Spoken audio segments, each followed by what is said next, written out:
Yes, sir, actually, we are hoping na magfa-factor in din yung decision ng kliyente namin regarding the case, but regarding the extradition. Pero sa ngayon, we are very much open and willing to cooperate naman. Kasi unang-una, nung nalaman ng kliyente namin itong extradition proceedings na is ongoing na nga daw, ang unang-una niyang naramdaman is medyo nagulat kasi for the longest time, since 2019, we filed this case, Manong Ted, in 2019 pa po, sa nakaraang administrasyon pa. Final namin ito sa Davao City at 2 beses po kaming na-dismiss sa prosecutor level. Ang sabi sa amin, no probable cause in spite of all the evidence, documentary, and the like na inattach namin. Hindi po kami sumuko, nag-apela kami, nagkaroon ng petition for review before the DOJ sa nakaraang administrasyon pa rin. Hindi nila dinismiss, hindi nila kinayang i-dismiss sa kabila ng mga ebidensyang naka-attach nga sa complaint namin back in 2019. Hindi nila dinismiss, pero hindi rin po na-file. That's why nung na-reopen yung kaso, it was very, sabi nila, political. Sabi namin, kung political yun, kung napolitika kayo, di sana pwede rin naming sabihin na napolitika din kami back in 2019 when this case has never been filed at all. Hindi pinakinggan, hindi binigyan ng day in court back in 2019. So we were very grateful when finally our client was given a day in court. Kasi Manong Ted, hindi niyo po na itatanong, ito pong client namin, dati po kasi akong PAW lawyer at kliyente ko po ito siya nung PAW pa ako kasi nung yung dati niyang abogado, private lawyer na kinuha niya para mag-represent sa kanya, medyo nagkaroon siya ng sama ng loob kasi parang hindi siya ipinaglaban, gusto isettle yung kaso, ayaw po talaga mag-settle ng kliyente. Noon pa, back in 2019 pa. Inilaban po natin ito hanggang sa ma-reopen ng 2024 kasi hindi naman po tumigil. When after I resigned from public attorney's office, at that time gusto niya nang i-file yung rape case and qualified trafficking. That's why ni-refer ko siya. Sabi ko, okay lang ba? Kasi nga, kapwa babae. So, sabi niya, ikaw lang attorney. Sabi ko, okay lang ba? I-refer kita sa kilala ko rin private lawyer na pwedeng makapag-file. Kasi nga, bilang public attorney ako, hindi ko pwedeng dalhin yung kaso mo at that time for the qualified trafficking case kasi iba yung jurisdiction ko at that time nasa probinsya. So, ngayon po, ang pakiramdam naman niya, grateful naman po siya dahil finally, nabigyan din ng boses yung mga kasama niyang biktima na kumbaga hindi lang siya nag-iisa sa laban. Pero yun lang, yung aming agam-agam, sana hindi lang mawala ng saysay yung inilaban namin ng halos 6 na taon na. Kasi ngayon 26 years old na siya nung nangyari ito sa kanya, she was still a minor. Kaya nga naging qualified human trafficking ito. At hindi po siya nakapag-aral, Manong Ted, kasi po na-hold po yung kanyang transcript of record sa KOJC. Kaya masyadong marami na ang pinagdaanan ng aking kliyente. Medyo matagal-tagal na rin na laban po ito. Okay. Sige po, para po sa mas magandang appreciation ng ating mga manonood, Attorney Joy, ano po, at mismo kami, can you refresh us lang? Una, ilan po ang complainants, victims dito po sa kaso laban kay Ginoong Kibuloy at ano-ano ang kanyang mga kaso kinakaharap? Kaya nga siya walang piyansa. Okay po. Initially po, 4 po yung complainant namin. Pero 3 sa kanila, yung 2 sa kanila, hindi na po namin malocate, hindi po namin alam kung anong nangyari. Yung isa naman, umalis ng bansa, baka kasama sa complainant doon sa ibang bansa. Pero dito sa ating jurisdiction, ang kinakaharap po niyang kaso qualified, dalawang trial court po ito. Sa Pasig trial court, qualified human trafficking, yun yung no bail. Tapos, kasi nga po minor de edad yung kanyang naging biktima for trafficking for labor and trafficking for sex. Sa kabila naman po, sa isang trial court sa Quezon City naman, meron tayong nakabinding kaso doon for rape and child abuse. Oo, yun pong 2 kasong yun ang meron sa ating jurisdiction. Sa ibang bansa, sa pagkakaintindi ko, given the developments ngayon, meron din po siyang mga trafficking doon, qualified din po. Meron din po siyang money laundering and smuggling, smuggling in bulk, cash in bulk, mga ganun po. So, more or less, ganun po ang, kumbaga, bird's eye view. Oo. Sige po, naunawaan na po namin ngayon, itong, kumbaga, dalawa na lang ang complainant dito. Nag-iisa po sa 2 trial court. Iisa na lang? Oo, iisa po yan sa 2 trial court. So, isa na lang po dito. Tanging ang inyong lamang kliyente? Opo, meron pa pong isa pero hindi pa po, nasa ano pa po siya, nasa prosecutor level pa po Okay, kasi sige. nagfa-file pa lang po siya ng complaint Sige. po. Alright. Ito hong kasong kinakaharap na Ginoong Kibuloy sa Amerika, walang piyansa doon. Wala po. Okay, sige. Yun ang, if I'm not mistaken, wala po kasi medyo mabibigat po yung kanyang mga kaso din po doon. Sige. So, attorney, hindi ho naman sa ating pong hinuhusgahan yung judge dito po sa kasong ito, no, sa kanyang partiality, impartiality.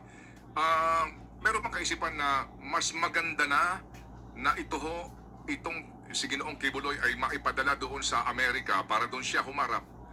Kasi kapag dito, baka eventually po, alam nyo na, magkaroon po ng pagbabago ng ihip ng hangin at kapag siya ay napawalang sala dito, unang-una, wala na po yung apila pa kapag po na-acquit yung nasasakdal, and pangalawa, makakalabas siya ng bilangguan at maaari po hindi mo na mahagilap at will be safer for your client na doon siya sa Amerika kasi doon mukhang baka mahirapan ang kaso nitong si Ginoong Kibuloy.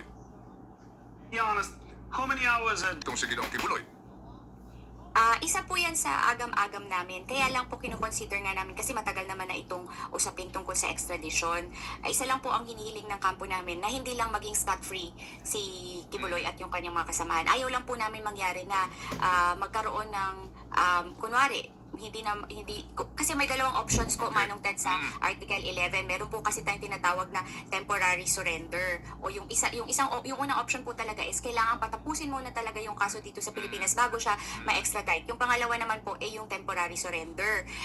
Yung sa amin, inclined kami doon sa temporary surrender kasi hindi naman ibig sabihin na kailangan i-dismiss yung kaso. Dati kasi iniisip namin, pagka ipapadismiss natin yung kaso sa Pilipinas at hindi siya natuloy i-extradite, scot-free patuloy. Ayaw natin ng ganon. Pero kung sigurado naman pong mapapanagot siya sa mga krimen niya doon sa ibang bansa, very much willing naman mag-cooperate yung kliyente namin at kami na rin sa prosecution kasi nga para mabigyan na rin ng boses yung mga iba pang biktima na natakot na matry dito sa Pilipinas kaya sila umalis. So very grateful kami na sana talaga magkaroon na rin ng boses yung mga ibang biktima doon. Ano ho ba ang legal term dyan, attorney? Assuming lang po no, na ang DOJ nga ang kumilos dito at pupunta ho sa judge, sasabihin na ito, ipatutupad na itong extradition na ito, pero ano po ang magiging estado ng kasalukuyang criminal case ni Kibuloy? Ano ba yan? May suspended muna yung trial, pansamantala, walang magiging desisyon dito yung judge, ganun ho yun, and hahayaan munang matapos doon, at kung siya masisintensyahan doon, hintayin muna yung pagkakataon na matapos yon bago siya malitis dito. Ano ho ba? Paano po? Kapag temporary surrender po, ang pag-uusap namin lately ng prosecution team, hindi po namin kailangang mag-withdraw or hindi po kailangang i-dismiss yung kaso dito sa Pilipinas. Mangyari siguro po, tatapusin natin kung ano yung paglilitis doon sa ibang bansa bago natin itutuloy. Yun naman yung importante sa amin na hindi tuluyang mawawalan siya tuloy ng liability or accountability sa mga kaso niya dito sa Pilipinas.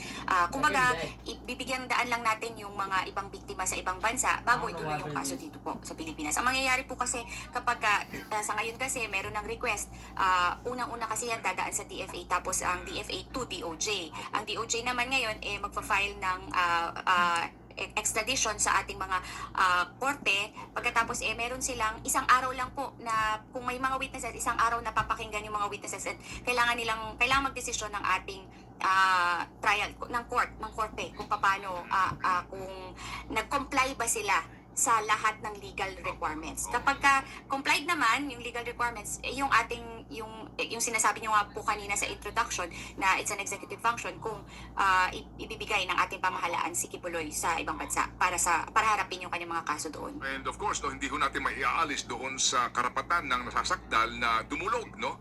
Sa nakatataas na hukuman to question itong pagpapatupad nito eventually. Pero, ma'am, nasa na ba ngayon ang kaso? Nakailan na ba kayong hearing? Ba't ang tagal pa rin? Ang dami po, ang anim po kasi ang nasasakdal, Manong Ted. Hindi lang si Kibuloy, may mga kasamahan po siya. So, sa prosecution, naipresenta na namin, inuna talaga namin yung complainant bilang, syempre, pinangangalagaan namin ang kanyang seguridad. May mga agam-agam kami sa ganun. So, inuna po talaga namin yung complainant. Tapos, may mga ibang witnesses kami. magko-cross, syempre, yung usual proceedings natin sa criminal, magko-cross-examine sila. Lahat po ng abogado magko-cross. So, anin po sila lahat magko-cross. Magre-redirect ang prosecution, tapos magre-recross sila. Kaya po, medyo matagal. Sa ngayon po, sa Pasig na RTC, na meron kasing mga ibang hindi natin makokontrol na pangyayari. Like, halimbawa, magpapalit ng judge kasi OIC lang yung dati, tapos magkakaroon na ng panibagong judge, tapos may mga inhibition, mga ganun. I cannot go into the details, pero magpapalit ng mga judges. So, kaya yun tumagal pa. Pero sa ngayon, nakapag-presenta na ang prosecution, nagko-cross ang defense, nasa ganun pong stage. Sa Quezon City naman, hindi pa tapos yung sa complainant. Ngayon, pinipresenta pa namin din po siya. So, Pwede bang si Ginoong Kibuloy lang nga ang ipapadala sa Amerika, tuloy pa rin yung kaso doon sa ibang accused?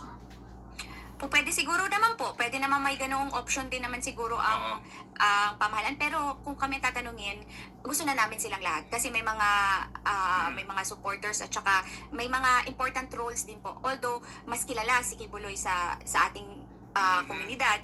Pero yung mga roles ng mga nasasakdal na iba, very important din po sa yung perpetration ng mga criminal acts. So meron pa bang kasama ng mga pangalan maliban kay Kibuloy sa request for extradition? Hindi ko po nakita yung exact communication. Pero ang alam ko po kasi nung nakaraan sa pag-uusap namin, Kibuloy et al. So most likely may mga kasama po siya. Alright, sige. So, thank you ho sa inyo pong panahon na binigay po sa amin. Mas nauunawaan na po namin ngayon ang actual na nangyayari po sa kaso and ang damdamin po dito ng biktima. May pahabol na punta si Chacha. Oo. Magsusulat po ba kayo formally sa ating Pangulong Marcos Jr.?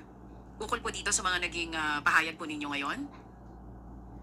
Naku, nawala si attorney. Oo, nag-stop up si attorney Pretty.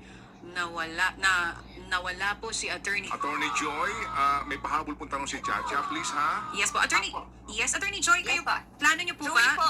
Attorney Joey po. Attorney Joey, sorry. Attorney Joey. Joey pala ang bigkas, sorry ha? Yes po, attorney Joey, plano niyo po ba na sulatan mismo ang Pangulong Marcos Jr. ukol po dito sa mga hinaing niyo o sa mga naging pahayag niyo po ngayong umaga?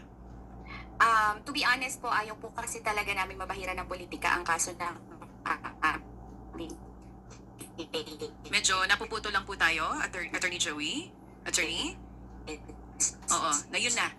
Mukhang lumakas ang ulan doon sa area ni Attorney Joey at tayo po ay nawawala ng signal. Subukan lang natin hingin, meron siya nabanggit na ayaw naming mapahiran ng politika. Kasi yun ang ibinabato din sa kanila ngayon ng kampo ni Pastor Apollo Kibuloy na napolitika si Pastor Apollo kaya po nabuksan itong kanyang mga kaso. Kanina binabanggit po ni Attorney Joey na 2 beses daw po na-dismiss yung kaso doon sa Davao nung nagpa-file po sila noong 2019.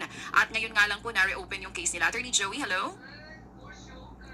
Okay, so kung may problema tayo, we say thank you sa kanyang panahon na ibinigay sa atin. Salamat na marami, Attorney Joey. Ayan siya. Yan, okay. So kayo ho ba ay susulat daw to formalize itong ating na pag-usapan o ano yung balak gawin, ma'am? Go ahead. Ayaw po nating mapolitika, sinabi ko kanina, ayaw po nating mapolitika yung kaso, pero pinagpapaubayan namin sa Pangulo yung desisyon. Although, umaapela kami na sana nga matuloy na itong napakatagal na namin hinihintay na marinig rin ang ibang biktima sa ibang bansa. So we are hoping and we are going to be very cooperative with the government at sana makapag-desisyon ang Pangulo ng naaayon sa tingin niya tama. Pero ayaw po namin sumulat na at umapela kasi ayaw talaga naming mabahiran masasabi ng ibang kampo na pinupolitika namin sila. Gusto po talaga lang namin ng hustisya para sa kliyente namin at para sa mga ibang biktima ni Kibuloy at ng mga kasamaan niya.